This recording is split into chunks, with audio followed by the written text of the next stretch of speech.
افراد ایک دوسرے کے ساتھ جب اچھا سلوک کرنے لگتے ہیں تو معاشرے کی اصلاح ہو جاتی ہے۔ معاشرے کے لوگ ایک دوسرے کے ساتھ جب وقت گزارتے ہیں تو وہ اگر ایک دوسرے کو دیکھ کر وقت گزاریں گے تو پھر کبھی بھی اچھا سلوک نہیں کر سکیں گے۔ پھر تقاضا یہ ہوگا کہ پہلے والا میرے ساتھ بڑا عمدہ گفتگو کرے، پھر میں اس کے ساتھ اچھی بات کروں گا۔ پہلے وہ میرے ساتھ خیر والا معاملہ کرے، پھر میں آگے بڑھوں گا۔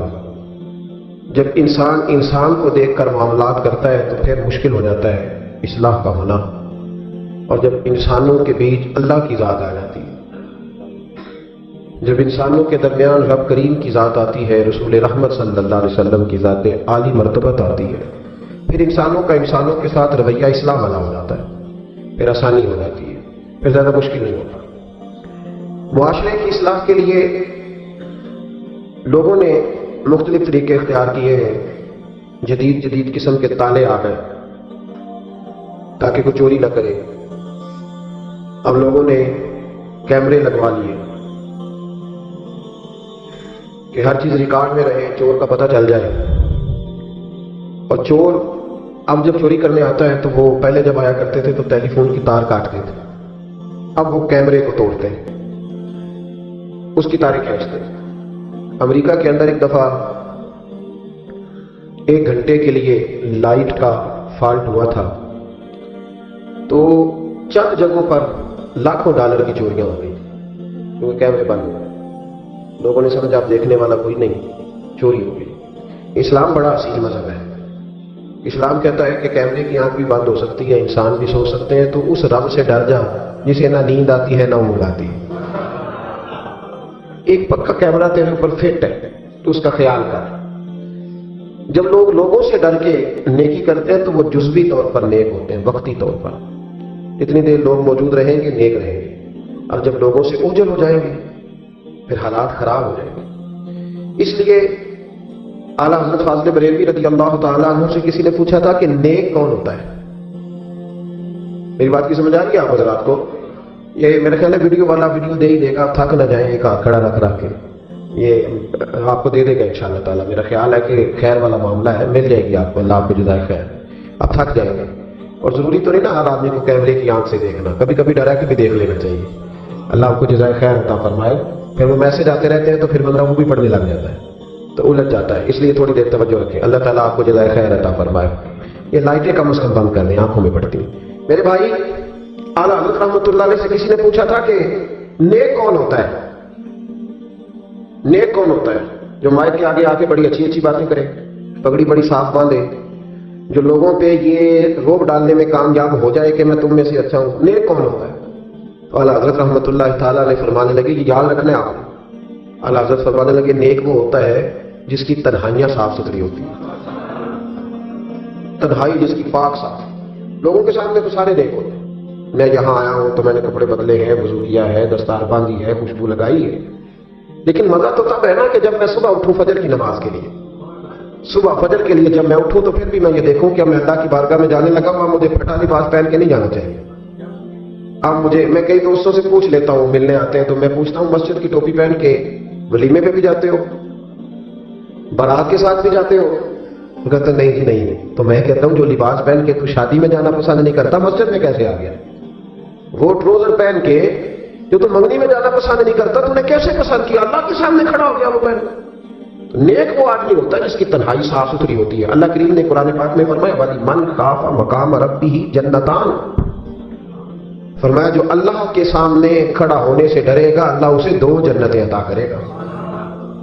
بندوں کے سامنے لوگ ڈرتے ہیں، بندوں کے سامنے بڑے ڈرتے ہیں، بڑا ڈرتے ہیں لوگ، برادریوں سے ڈر رہے ہیں، قبیلوں سے ڈر رہے ہیں، اپنے اپنے رسم و رواج سے ڈر رہے ہیں، کچھ بچی کے سسرال والوں سے ڈر رہے ہیں، کچھ بچے کے سسرال والوں سے ڈر رہے ہیں۔ کچھ لوگ ایسے ہیں جو ماں باپ ہو کے، ملا رومی کہتے ہیں ماں باپ ہے پر اولاد سے ڈرتے ہیں کہ بیٹا کیا کہے گا، بیٹی کیا کہے۔ کچھ ایسے اساتذہ ہیں جو کچھ ایسے جملے زبان سے ادا نہیں کرتے کہ شاگرد کہیں کہیں گے کہ استاد کیا کر رہا ہے، اور کچھ ایسے پیر بھی ہیں جو مریدوں سے ڈرتے ہیں کہ بگڑ گئے تو پھر آستانہ کیسے چلے گا۔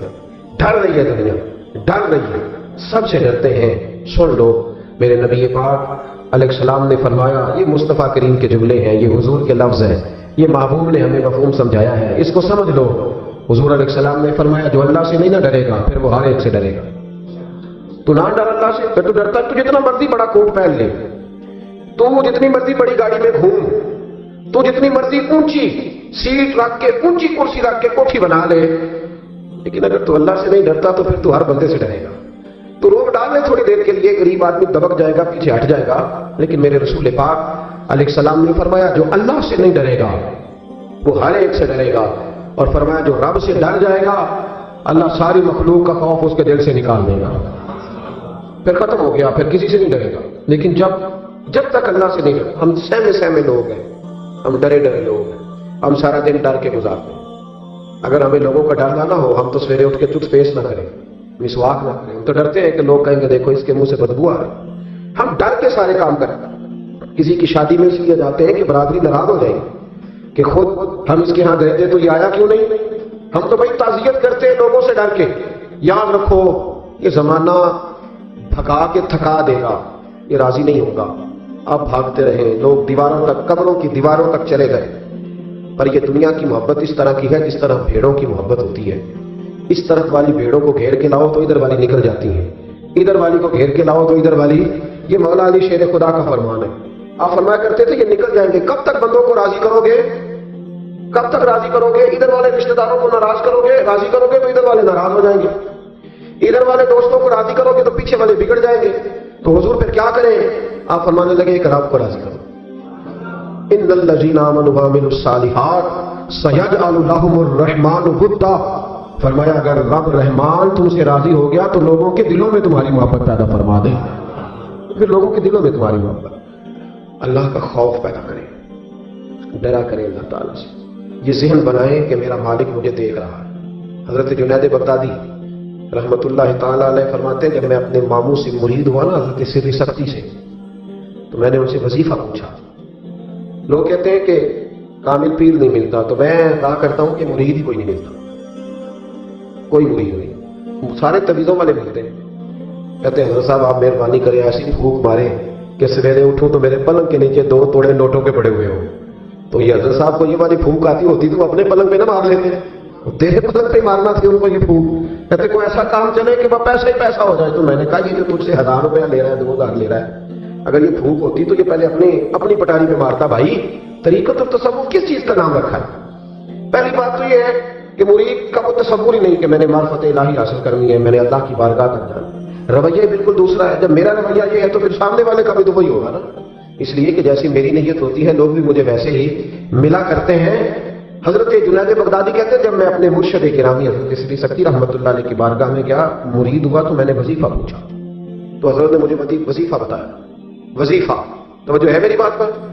وظیفہ بتایا۔ میں نے کہا حضور کیا وظیفہ ہے؟ کہنے لگے تو نے اس بات کا تصور جمانا ہے، ہونٹوں سے رٹا نہیں لگانا، تو نے تصور جمانا ہے۔ کیا؟